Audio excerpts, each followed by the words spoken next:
Karen swapped noodles for better taste, got stale ones, and chewed in angry silence.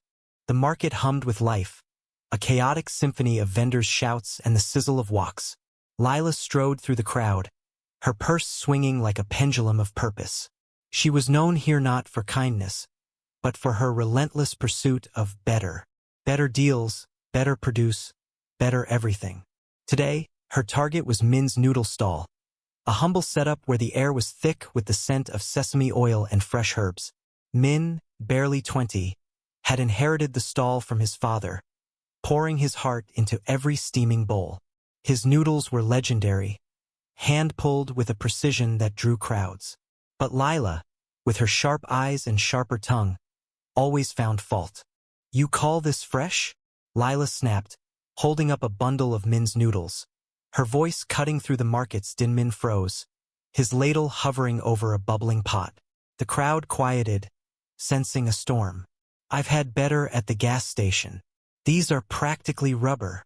Her words were a blade, and Min's face flushed with a mix of shame and fury. He'd spent hours perfecting today's batch, kneading dough until his hands ached. "Lila, you've been coming here for years," Min said, his voice low but trembling. "You know my noodles are fresh. Why do this?" The accusation hung heavy. Lila had a habit of swapping her purchases for better ones when vendors weren't looking. Last week, she'd traded wilted greens for crisp ones from another stall, claiming they were hers. Min had seen it but said nothing, hoping trust would prevail. Today he was done. Lila's eyes narrowed. "I'm a paying customer. I deserve quality."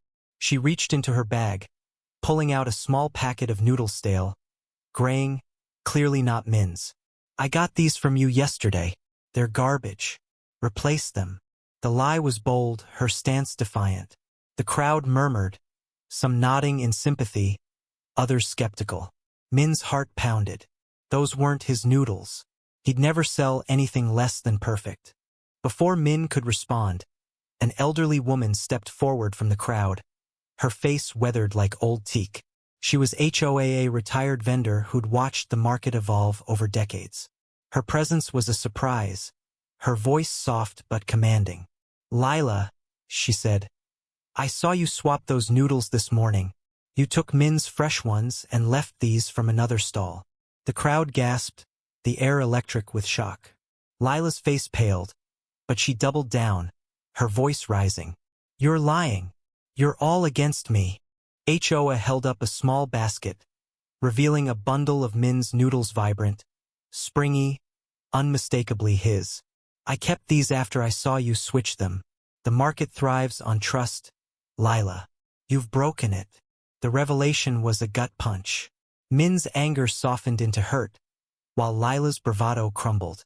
The crowd's murmurs turned to whispers of betrayal. Lila, cornered, grabbed her bag and shoved through the crowd, her silence louder than any defense. Min stood frozen, the weight of HOA's words sinking in. He'd trusted Lila, despite her complaints, because his father had taught him that customers were family. Now that trust felt like a wound. HOA placed a hand on his shoulder. "You're not your noodles, Min. You're the heart behind them." Her words were kind, but they couldn't erase the sting. Min nodded, forcing a smile, and returned to his pot, the steam rising like a quiet vow to keep going. Days passed, but the market wasn't the same. Lila stopped coming, her absence a ghost in the stalls.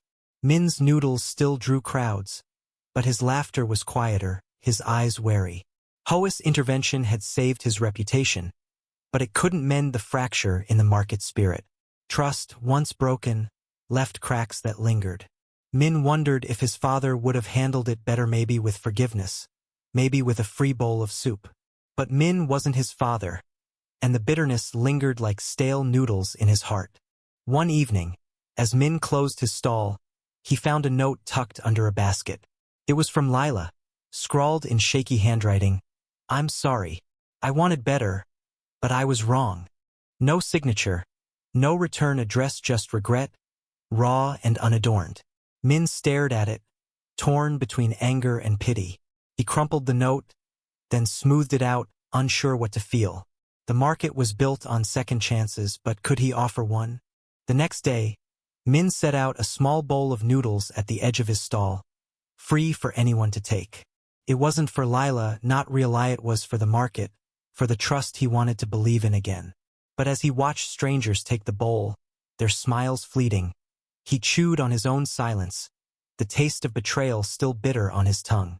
What would you do in Min's place? Forgive? Confront? Or let the silence speak?